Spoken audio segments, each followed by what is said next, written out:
Welcome to Southwest Florida Real Estate Update, hosted by area realtor Jim York and York Real Estate Group of Downing Fry Realty. Our show will bring you the most up-to-date information about the local real estate market, featuring leading experts in the real estate field. And now here's your host, Jim York. Good morning. Welcome to our show here this morning. I'm here with Dan Sater of the Sater Group, and Dan is one of the premier architects locally here in Southwest Florida. Dan, welcome to the show, and just give us a little background about yourself for the viewers that maybe have not heard of you, which I tend to doubt. Okay. Well, Jim, thanks for having me here. It's a privilege to be here and to share with your audience. First thing, just a clarification, there's a difference. I'm actually a residential designer, so I focus strictly on residential. I don't do any commercial work. But my company, the Sater Group, is actually on its over 30 years in existence. Started here in Southwest Florida. And during that time, we focus on catering, doing luxury custom home designs for our clients. And then back in 1994, we were approached in Arizona after a lot of awards we had won for a national awards program to feature our home plans in publications, home plan books that you might find in bookstores, grocery stores, etc. And I was kind of hesitant about the opportunity to do that, but then when I thought about it, for me it was the opportunity to provide quality home design for people that maybe didn't have the kind of budgets to do a custom home plan. So we started that in '94, and we now, we sell home plans literally all over the world now through that exposure, through that and the web. In your location, it's at Bonita, right? Yes, we're in Bonita Springs, Florida. And if somebody wants to get in contact with you, they just give you a call or check your website out first? Certainly, they can check our website with satergroup.com, which is our custom home website. And then we have another website called saterdesign.com, which features, you can go there, you can search literally 500 home plans and look for home plans based on square footages, depths, width of the home. You can look at features like 2 stories, style. So there's a lot of opportunities there for consumer clients to go there and just search the different opportunities of home plans that might suit their needs. So basically, I'm in real estate, and I have a client that bought a lot downtown Naples or Bonita or wherever they are. And if I bring them to you, what is the first process of when you sit down with a client? Versus custom or a stock plan? What's your procedure? Well, it depends, obviously, as you know, on the site, because sometimes a lot of the sites we may deal with waterfront properties. They might be unique shapes. So it depends on the site, because sometimes it's such a usual shape that a stock plan wouldn't work. Right. It also just depends on the client. I think the advantage of a stock plan, of course, is it saves a lot of money. Of course, there's a huge cost savings. But I think where a lot of people like that is because building a custom home is kind of a scary thing for a lot of people. It's like, I'm creating this plan, I really don't know what it will look like. I know we have a lot of opportunities with custom computer visualization that we can create for people to help them get a kind of a sense of what the final product's going to look like. But when you look at actual photographs of the existing, what the house will look like, which we have in many of our plans that we offer, we have all these photographs or at least computer rendered images that look very realistic. So that gives a client a very, kind of a comfortable sense of what it's going to look like, because the fear of doing custom. I think the custom is far more rewarding. What we find is even when people buy our pre-drawn plans or stock plans, probably over 2/3 of them modify it and customize it to suit their needs, of course. So you can still modify it even if it's a stock plan? Yes, you certainly can. Like I say, the vast majority of the people do, because it might be a site issue to make it work, or just a minor thing. They might like a certain space to be a little bit larger or add another bedroom, something like that. So certainly it's a good starting point to do that, and of course the cost benefit is quite a bit. And the cost of a stock plan, is it based on square footage or? Yeah, our fees that we marketed do have a square foot ratio for it. They're anywhere from, on the smaller homes, anywhere from probably 70 cents a foot up to $1.50 a foot for a pre-drawn stock plan. I think what we'd like to do is, there's some plans I think you brought to us that we could maybe Yes. take a look at on the TV monitor here.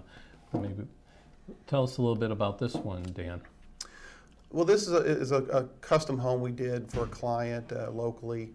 And this reflects, again, some of the trends we're seeing as far as styles. Certainly the Mediterranean style has been very popular in Southwest Florida for quite some time, and it still is a big favorite. But we have seen a trend where people are liking things like this example, kind of a Caribbean, British colonial style. You saw, but here's the outdoor fireplace here in this particular photograph that kind of demonstrates another trend we're seeing. Obviously, it's always been a big issue in Florida, or a popular item is to see the outdoor living spaces, but they're even more prominent, people are wanting them even more now. A lot of times we're seeing the square footage of the living area get smaller, but at the same time, more focus on outdoor living spaces. This is the back of that same home. Again, instead of seeing all the arches, you see more square columns rather than round columns, square openings, flat tile roofs that more reflect a Caribbean or British colonial flavor. And how about this plan right here? This is more of a contemporary plan, right? Yes, this is a fairly new home we did actually over in Cape Coral. It is obviously a very contemporary styling. It's certainly become a very popular trend. Here's the photograph of the rear. Again, the interaction with the outdoor spaces, the indoor is so important in Southwest Florida, and the water environment being something kind of spectacular here as a part of the home, as a natural extension of the house. But again, very simple, clean lines, square columns, no arches. Here again, another example of the outdoor living spaces, outdoor fireplaces, televisions. Again, as people come to Southwest Florida to enjoy the beautiful winters, we're seeing more and more people wanting to enjoy that outdoor space and making it a very special place to be. This photograph here illustrates the great room. Kitchen, very open, again, part of Florida's casual living. No formal spaces in this plan. Like in the past, we saw traditional living rooms and dining rooms are kind of passe. And doing just more of the big open dining space, a casual dining space, is a very important feature in new homes. This is the master bath of this particular home. Obviously, in the past, we used to have this big tub with a big tub deck. Mm-hmm. More and more people are using kind of the freestanding tubs. There's so many different unique designs that can be almost like a focal and art statement as part of the master bath area. And then this glass enclosed shower and water closet area with a little French door leading to a little privacy garden out the back with a fountain. Here in the master bedroom, what we tried to do, the interior designer and builder wanted to create so the bed was focused towards the view. So as you laid, rather than the bed on the side wall looking across at the other wall, in this case, the focus was on the view. So this bed is, the little privacy screen is a divider between the master foyer area and going into the bathroom and the bedroom's sleeping area itself. But again, the orientation of the master bed is to wake up in the morning and you're greeted by this beautiful sunrise and view of the water. Well, Dan, we're going to take a little short break here, and we'll be right back with Mr. Sater of the Design Group, Sater Design Group. Thank you. Thank you.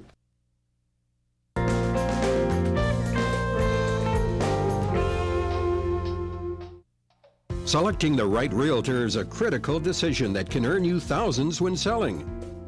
Jim sold our villa in just 2 days. We got the highest price in the community. He then helped us to negotiate and purchase our new home here in Tiburon. I'd recommend Jim. His expertise made all the difference. Call Jim York for a no-obligation meeting at 239-273-6727 or visit his website, www.naplesyorkrealestate.com.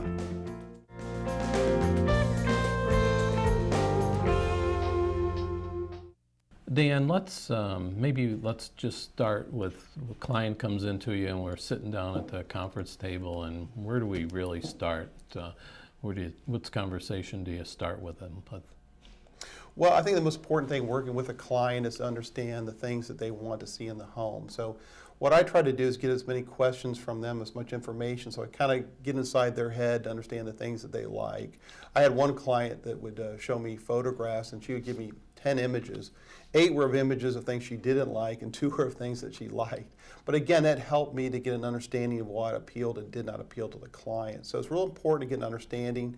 I find a lot of the clients, one popular website that I encourage my clients to go to is Houzz, HOUZZ.com. I'm sure you're familiar with it. It's a great resource for customers, clients to go there.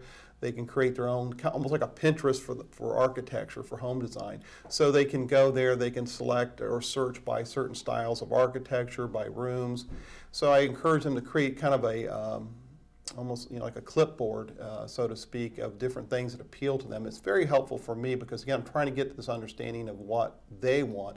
My goal as a design professional is to help them create their home design rather than my design. I mean, I certainly going to place my influence in there, but I certainly want to understand the things that they like and help them to create the home that they're going to love, that they want.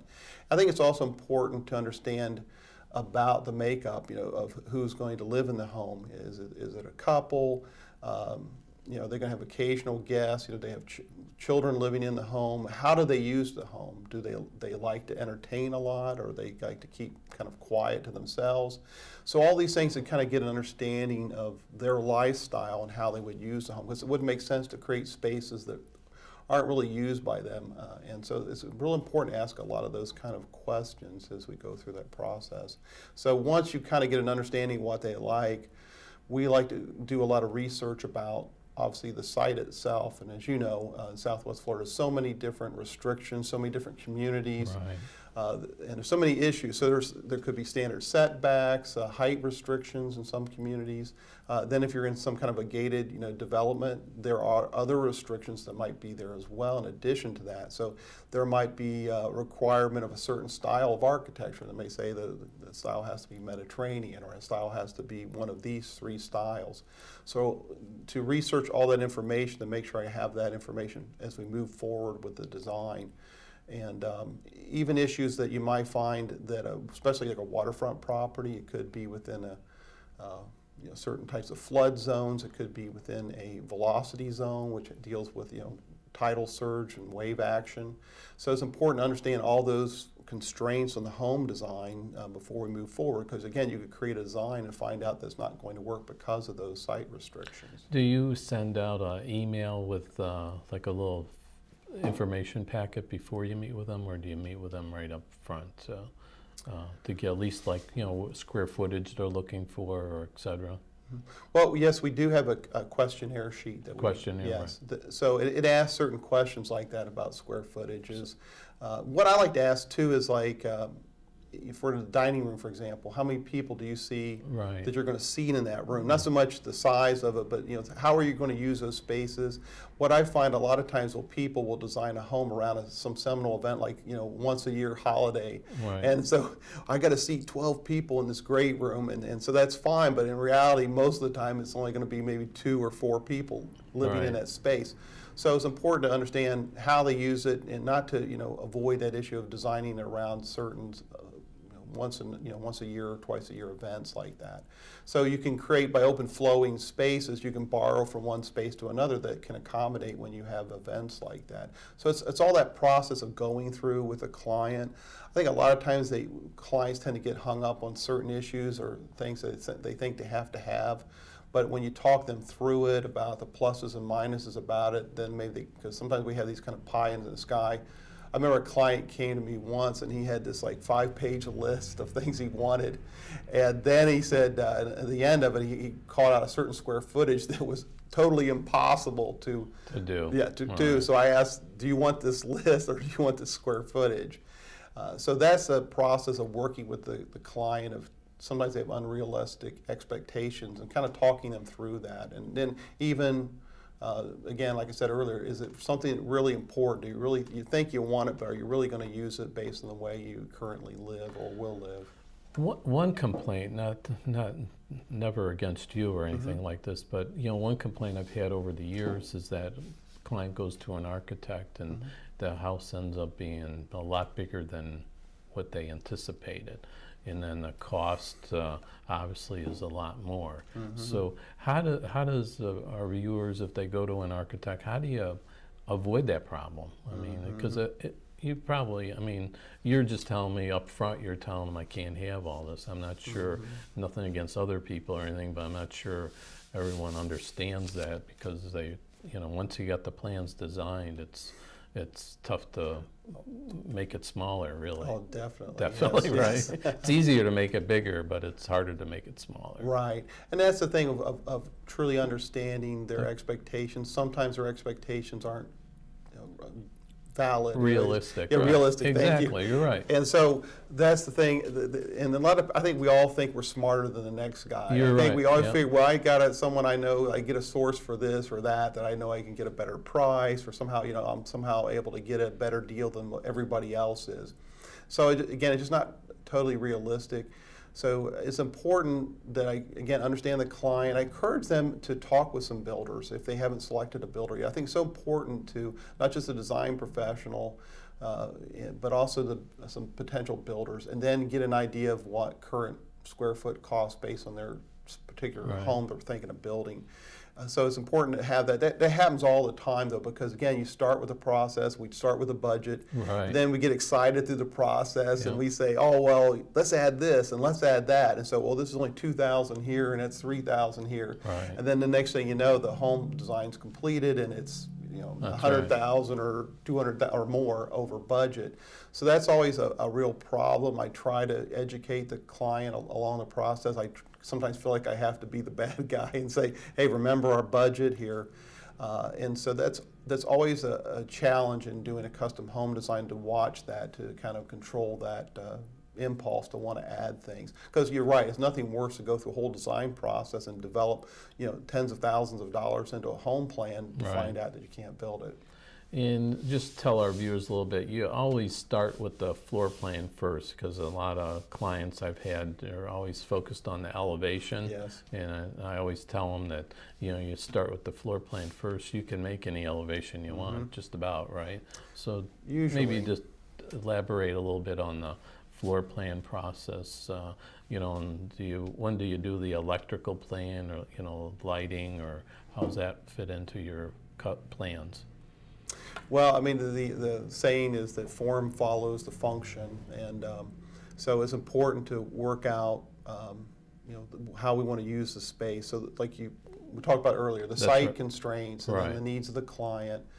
Now, I've had, like you say, many clients come and they have the photograph, and so I keep that in mind. So that sometimes can control the design process, because you say, well, you could have this room here, but in order to accomplish the look that you want on the exterior, it's Yeah. going to actually kind of hamstring you, so to speak, in the fact you have to kind of allow that to guide that process. But it's really important to understand the site needs and also the way that you want to live in the spaces. It's much more important to get a good functioning floor plan that's very efficient, it flows well and works well with the site, than it is to get an exact particular elevation. But certainly the style is very easy to do. I mean, we create in our stock plan portfolio, we do a lot of things for builders where they have a popular floor plan where we create like 3 different elevation styles. A, B, and C, or whatever. Right. Right. They say, well, you know, I could like a Mediterranean, or I might like a British colonial, or even a contemporary elevation. So it's the elevation part is easy to do, but the important part is to get that floor plan so it works well on the site and the way that you want to enjoy it.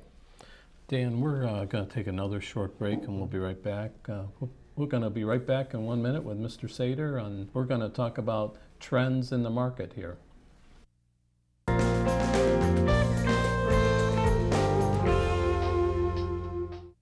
When picking a realtor, don't just pick anyone.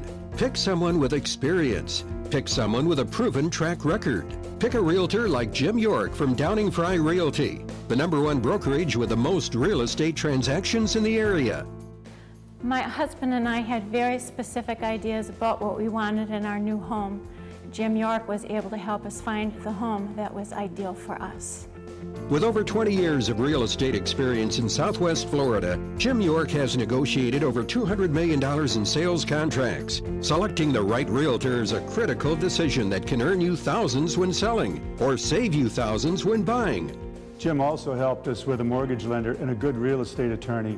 He went that extra mile, and his experience says it all. Call Jim York for a no-obligation meeting at 239-273-6727 or visit his website, www.naplesyorkrealestate.com.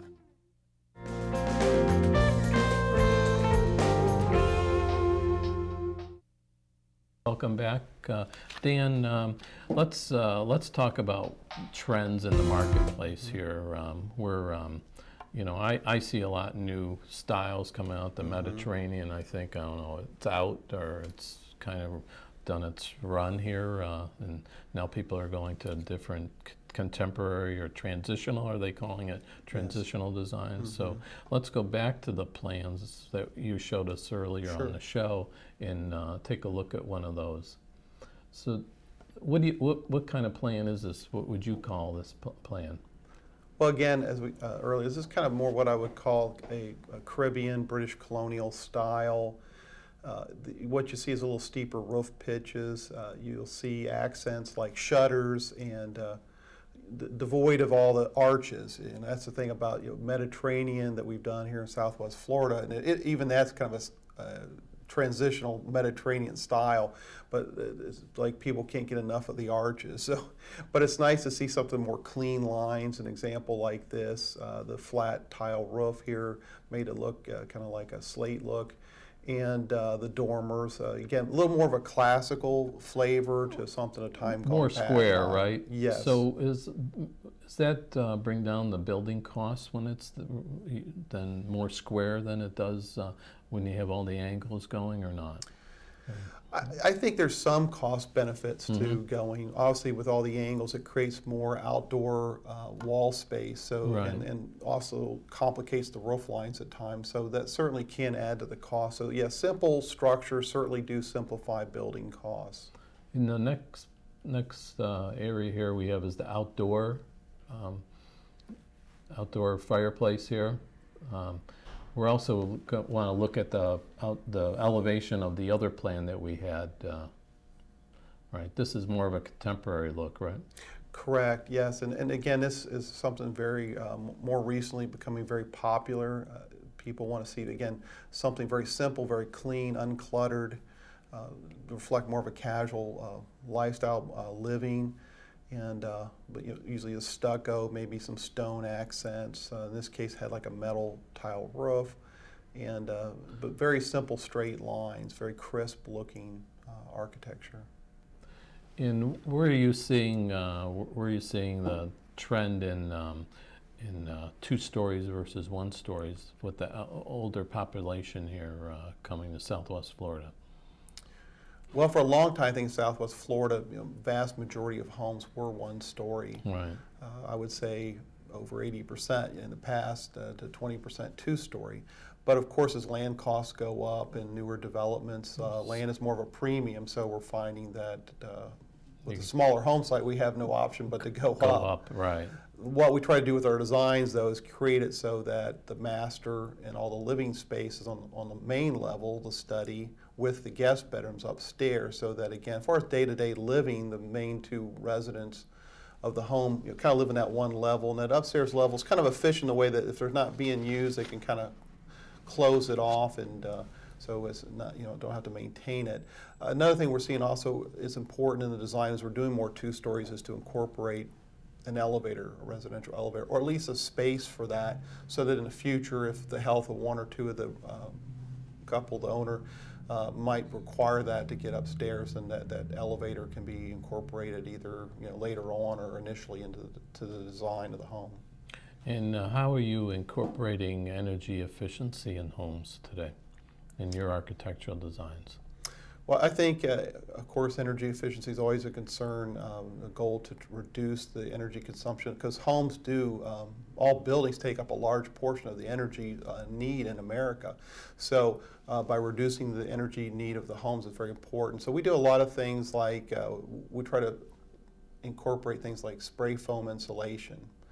The advantage of that is that it's applied to the underside of the roof deck versus traditional insulation where it's laid on top of the ceiling. And what happens is the traditional design allows for a vented attic. So the thought is that the air in the attic, it would heat up and it would be forced out through the vents. But what happens is all that heat is in your attic there. And so there's other problems, because when you bring outside air in, you're also bringing in moisture. And so there's a problem with that is this hot air comes inside the attic, and then as it cools off at night, it condensates. and you get moisture that can lay on top of the insulation or fixtures, and those things can lend, drywall as well, can lend a potential for mold and other issues, rust, the things you don't want to enter into the home. So a spray foam insulation is a really great way that you're applying it to the underside of the roof deck, and you seal off the soffit so that basically your attic becomes a semi-conditioned space. If you were to put your head up into an attic of a home with spray foam, you'd find it's warmer, yes, but not substantially warmer like you would find in a traditional attic space. So that's a really big area of trying to save some energy and also make the home healthier as well. So we do a lot of things like that. As far as the windows, technology for windows have come a long way, where a window used to be a heat gain or loss. Now they actually have an insulative value with a lot of the new window technologies out there. So those are a lot of things. Things like what we're introducing now is the use of things like LED recessed cans. A lot of the homes we place recessed cans in them, and with halogens or traditional fixtures use up a lot of electricity. So things like LEDs, uses a fraction of the electricity that traditional halogen would use.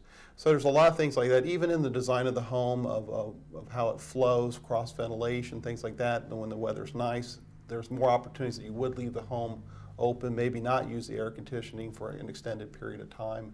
So there's a lot of things like that that go through this thought process. Even the areas where there's large areas of glass, the orientation of the home.